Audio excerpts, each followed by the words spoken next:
This week's video is launched in 2 languages. This video is the English version. For the Chinese version, please click the link in the description box. 本周的影片同步推出了2种语言版本，此片是英文版，欲看中文版影片，请点击影片下方说明栏描。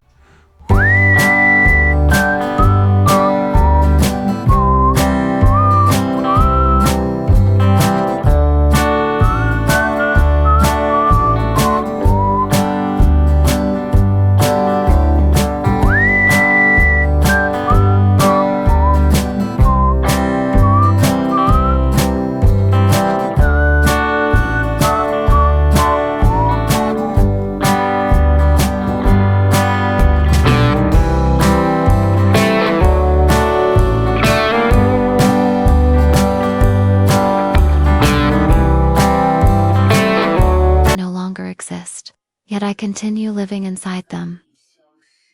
Not physically, memory is cheaper than real estate, and far less forgiving.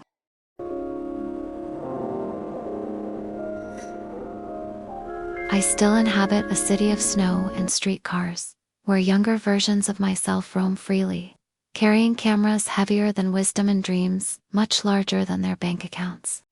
Back then, I am immortal. At least, I think I am. Everyone in their 20s believes they're invincible. The body obeys, the mind runs faster than the consequences. Back then, I am immortal. At least I think I am. Love feels permanent. Promises feel notarized by heaven itself, marking the beginning of a lifelong journey through aging and reflection, which I now see as essential to understanding ourselves. And photographs, oh photographs. I am collecting light the way squirrels hoard acorns before winter, little pieces of forever, smiles, sunsets, ordinary Tuesdays nobody realizes are holy while they're happening. I store them carefully, safely, or so I believe. Oh, photographs. I am collecting light the way squirrels hoard acorns before winter. But life, I've learned, is very funny. Not haha funny, more like God accidentally stepping on your Lego collection funny. One day, without warning, the universe sneezes, and suddenly, I awaken in a body that speaks with an accent I don't recognize. Half of me still remembers dancing. The other half negotiates with gravity. The funny thing about catastrophes is how impolite they are. They don't knock.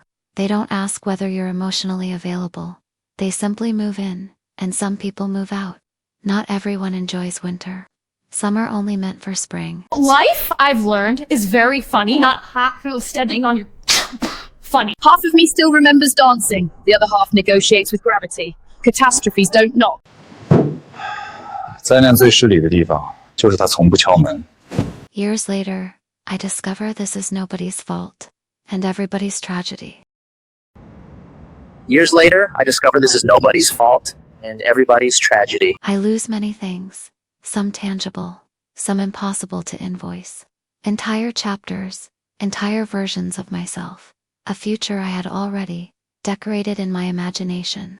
And somewhere among those ruins, I lose boxers filled with captured sunlight, thousands of tiny forever moments. Memories inside memories, proof that I once belonged to another world. Memories are sacred, and caring for them preserves our sense of self and history.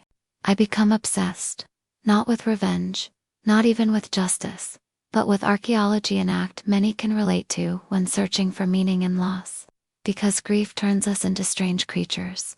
Some collect stamps, some adopt cats, some spend embarrassing amounts of time staring through the windows of old lives, hoping to recover one tiny misplaced artifact.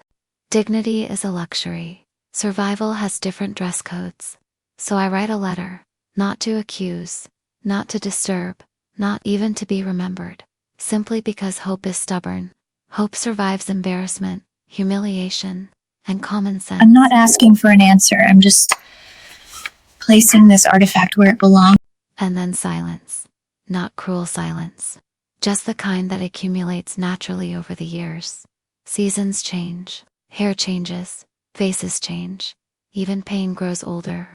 Eventually I begin believing that perhaps certain doors remain closed because heaven, in its infinite bureaucracy, has misplaced the key, and I make peace with that, or something resembling peace. The kind held together with duct tape and tea. Heather must have filed it under other. And I make peace with that, or something resembling peace. The kind held together with duct tape and tea. Then one morning, long after I've stopped, expecting visitors, a ghost knocks, not the frightening kind, just one carrying an old apology. As I read her words, something inside me freezes, because suddenly I realize two strangers have unknowingly survived the same storm. She writes, of shadows, of lessons learned too late, of finally seeing the shape of things she once couldn't understand. I time to start crying over people I no longer know. Naturally, the Great Mother radar detects atmospheric changes. Mothers are terrifying that way. Mine can hear sadness from 3 rooms away, possibly neighboring countries. What happened? Nothing. Everything. I attempt concealment, which is adorable, considering my face leaks emotions the way old houses leak during typhoon season. After listening quietly, she delivers her verdict. People harvest what they plant. Simple, neat, case closed. Except my heart refuses to cooperate. Because memory is rude, it preserves portraits long after the museum has burned down. Nothing. Everything. People harvest what they plant. I remember laughter, confidence, ambition, and youth. Not ruins, never ruins. And perhaps that's why grief feels so disloyal. Because I am not mourning what is, I am mourning what once seemed possible. There is a difference. And when night arrives, so do the dangerous questions. Not questions from heaven. Questions from mirrors. Could I have changed the ending? Did I miss something? Did I somehow contribute to storms that were never mine to command? Could I change the ending? Did I miss something? Did I somehow contribute to storms that were never mine to command? Human beings are arrogant creatures. We secretly believe we're powerful enough to save each other. And when we fail, we punish ourselves for lacking powers we never possessed. Perhaps that's the cruelest vanity of all, believing we're responsible for destinies that belong only to God. Beings are arrogant creatures. We secretly believe we're powerful enough to save each other. And when we fail, we punish. Morning arrives eventually. It always does. The sun, rude as ever, rises without consulting anyone. My mother slices fruit, argues with crossword puzzles, and complains about politics, and love returns, wearing its oldest disguise. Not speeches, not miracles, just peeled apples, tea, and ordinary conversations, pretending not to save lives. Love is in Pina. Waiting for this kettle. Another Tuesday, another peel, ordinary conversation. I sit quietly, thinking how strange it is that compassion can survive. Places where love itself perishes. How one can mourn a stranger wearing the face of an old memory. How forgiveness and longing are distant cousins, but not the same person. Maybe that's what growing older really means.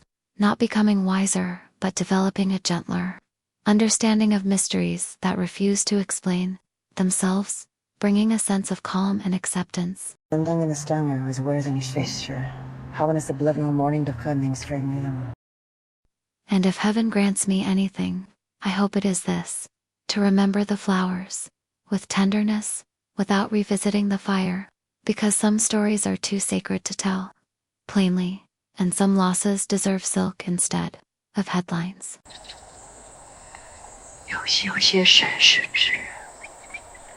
So I fold them carefully like old letters, like photographs, like prayers, with reverence and tenderness, placing them back inside the quiet chambers of my heart, where only those who have suffered deeply enough will recognize exactly what they are looking at.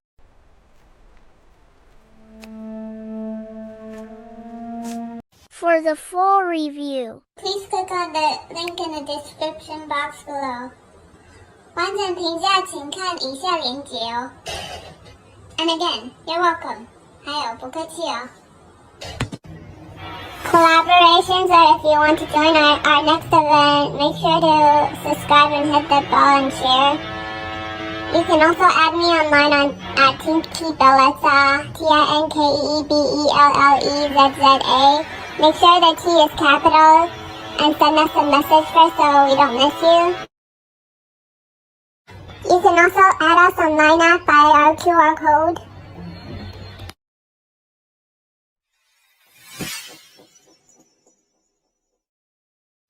Make sure to follow and like us on Facebook as well at fashionecsta. That's www.facebook.com/fashionecsta.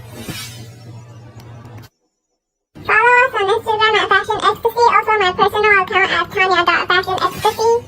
We are also on Twitter at fashionecstasy and my personal account at shutanya. HSUTANYA. For more, just visit our website at fashionecstasy.com. Just Google search Fashion Ecstasy or in Chinese 时尚高潮. Thank you for watching. Make sure to subscribe and hit the bell. We upload videos every weekend, sometimes Friday, sometimes Saturday, sometimes Sunday, depending on my disability status. 谢谢观赏，长边每个周末都会上传影片哦，记得按订阅、按赞、分享哦，铃铛要开启。